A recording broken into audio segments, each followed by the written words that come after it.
talking about relapses, we'll find out where you were, dude.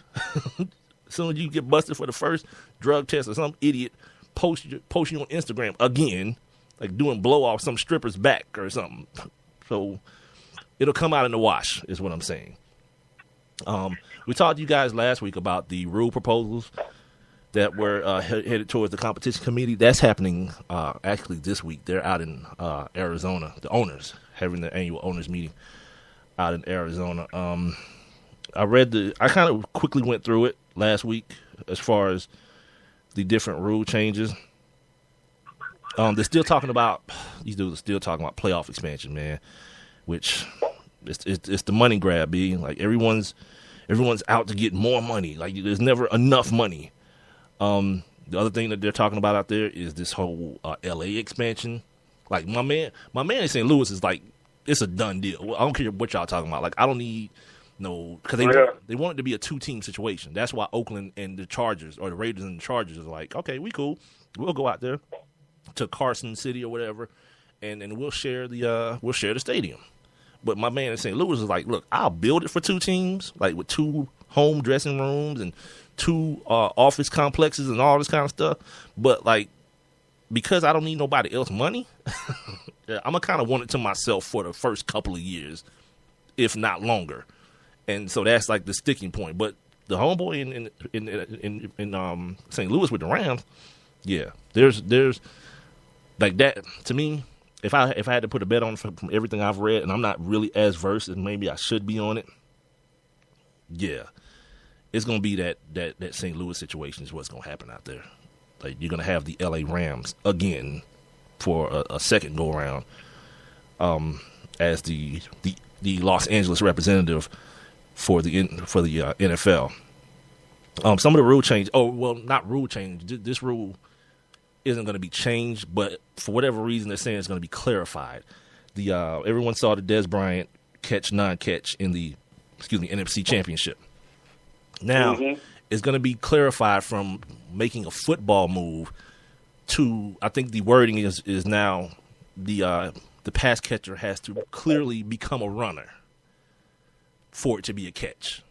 Because, and to me, the problem with that is you start penalizing great athletes. Because let's keep it real. Like only a certain percentage of the NFL could make that play that Dez Bryant made. He made a play that only a superior athlete at that position makes. But then you penalize him because he can't take off running in full stride. Nah, it just doesn't vibe with me. You know, like either put some common sense into place that says, yes, the dude made the catch and he dove for the end zone and lost the football. And if you want to call it a fumble in which he recovered his own fumble, call it that. But then to say he didn't make a football move, this is where the NFL kind of painted itself into a corner with the writing of the rule, because now it's up to your perspective. If you ask most people, they'll say it looked like a football move to me. He caught it, came down, took a couple steps, and then physically dove his body towards the end zone. Right. Per the rule, they say he was going down in the act of catching the ball. And in such, he has to maintain control throughout the entire action, meaning he has to get up physically with the football in tow without it moving at all throughout the process. So by definition, yeah, incomplete pass.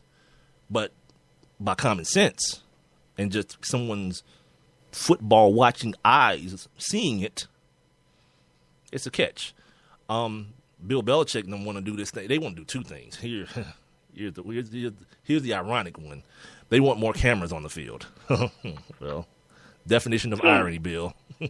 They want cameras on the pylons and going up the sidelines and things like that to make these calls a lot clearer. These touchdown calls, these out of bounds calls, a lot clearer. The owner of the Giants, John Mara, this is comical. Is it going to be too expensive? Like for who? The $1 trillion industry that is the NFL? What is too expensive? Like what's too expensive for Warren Buffett? Is there a such thing? Like that's akin to me hearing him say that. Like, you know what? Yeah, I would pay $3,000 for that hamburger, but that's just a little bit too much. What do you mean? You got $300 billion. What's too much for you? But I digress. That's what John Mara is saying. It's going to cost too much money to put cameras on the pylons and put cameras down the sidelines and things of that nature. The other thing Bill Belichick wants, he wants to be able to challenge everything, like penalties and just every call. He wants to be able to challenge it without limit. Like, come on, Bill, what you want a football game to be 9 hours long? What are we talking about? That makes no sense. Like, if you want to do anything, do it the way college does it. Like, take the challenges away from the coaches and just have every play reviewed. And if the dude upstairs sees something funny, some funny business, have him buzz the thing and tell you what it is. And if it's some funny business with it, tell him, like, no, that was the wrong call. Come look at it. Get back out there. 30 seconds later, we back playing football. But I'm not trying to have no dude throwing flags like every play. Like we talking about penalties too. Like if he sees a holding, flag, clip, flag, face mask, flag. Come on, man, that's too much. That's just, now we're not even playing football no more. We playing flag toss. So that was a couple of the things that stood out to me as far as what's going to happen or what's being proposed. Oh, and then there's drunk-ass Jim Irsay. You got to mention him. Like, they shouldn't even let him talk anymore. Like, but whatever. Like, he wants to propose a 9-point play. You say, Mike, what's a 9-point play? Glad you asked. That's like MTV back in the day. Right. The 9-point play would go as such.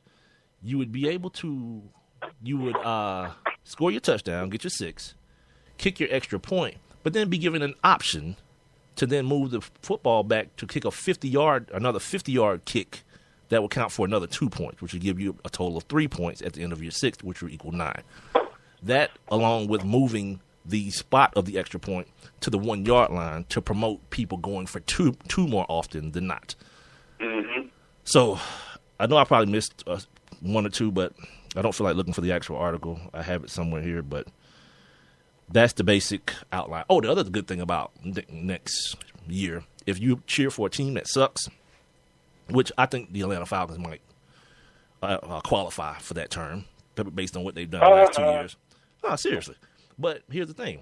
No blackouts in 2015. The NFL has suspended the blackout rule, so you'll get to see your team suck on TV, whether or not you go to the game or not, because it's exactly what I told you guys last week.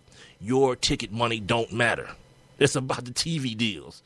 Like, all you do is think, we pay their salary with our ticket money. No, you don't. Right. No, you don't. Like, Arthur Blank ain't studying that money. It's these inflated TV inflated, because I can't talk, inflated TV deals that are paying these big-time Andrew Luck salaries, the one he will get. Because now they're talking about Andrew might hit him for $300 million. So, there's that. Young Andrew. I had to give him a Ric Flair on that. Woo. Young Andrew. $300 million man. Oh, my God. Yeah. Oh, my God. Yeah. Go. Or is it 200?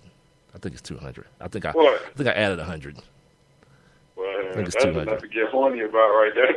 Well, go right ahead, sir. You're in the confines of your own home. You do what you will.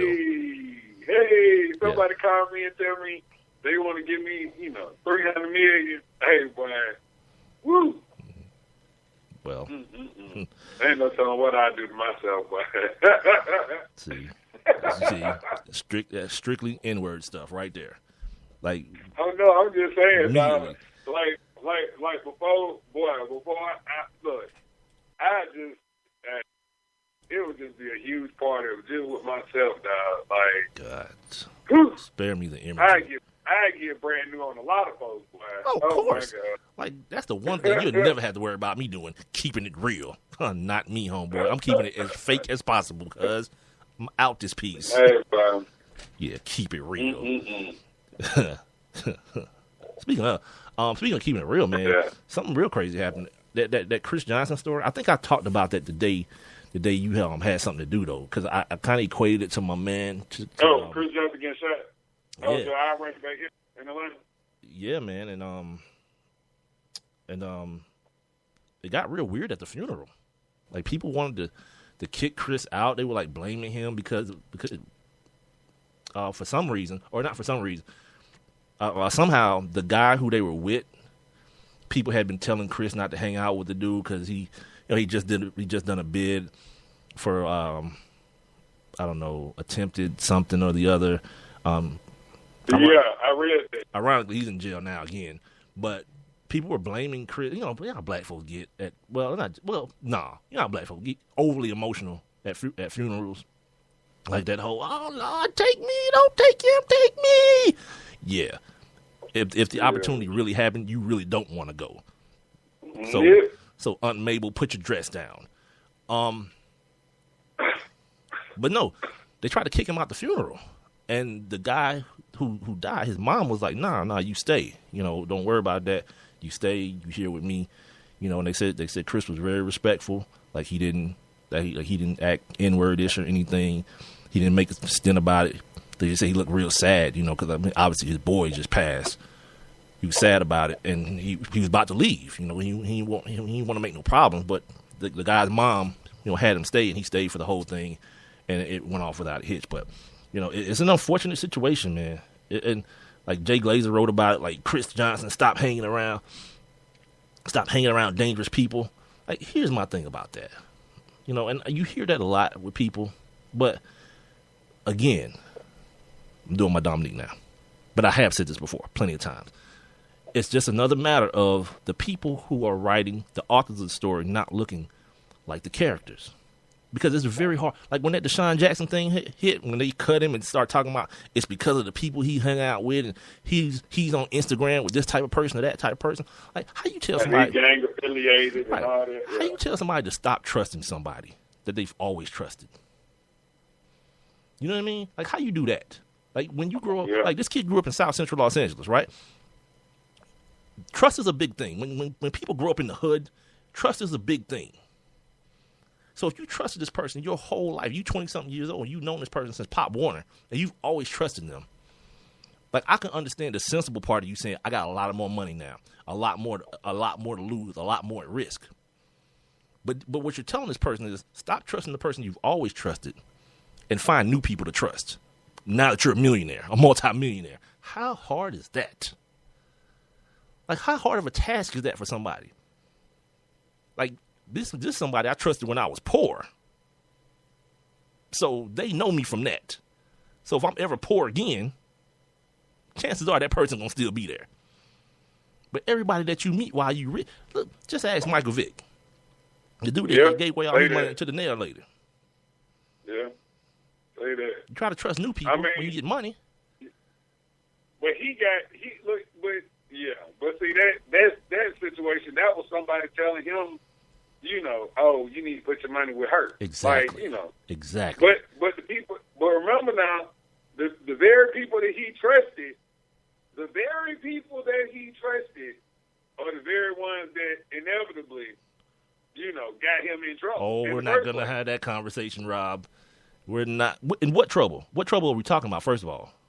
Well, I'm just saying, because if my memory serves me correct, the way that and I'm not defending Mike Vick, but I'm just saying, just like, say what you're saying, dog. No, I'm saying the whole way that this whole dog thing even came to light was because they had a warrant for his cousin, right? They had a warrant for his cousin at that address, right, at that house. If you're going to tell that story, you've got to go all the way back. See, that's starting like on chapter 2. Because what you realize is who, out of all the people, who had the money to fund the operation? Well, I know that, but I'm just saying, okay. So who got who in trouble? But those were the people. I'm saying he got caught up with the people that he trusted. Is what I'm really. They got caught up with him. They got caught up with him. Had he not been involved, like had they come to him and said, "Mike, we want to start we want to start fighting dog," and him saying, "Nah, you ain't doing it with my money," they wouldn't have been able to do it because they ain't had no money to do it. But at the end of the day, when everything went down, what did I tell you? Like, boy, them ain't no kind of friend. Because what did I tell you? Like, oh, I would have, like, for the right amount, I would have took that. That's easy to say. Now, when the consequences are not the booty warrior. Like, I'm saying, yeah, man. Just think about Barry Bonds' homeboy. Yeah, Minority Area. Yeah, he went to Fed. He went to like the easy jail. Mike Vick went to Leavenworth, dude. Leavenworth. He went to Leavenworth. He didn't go to the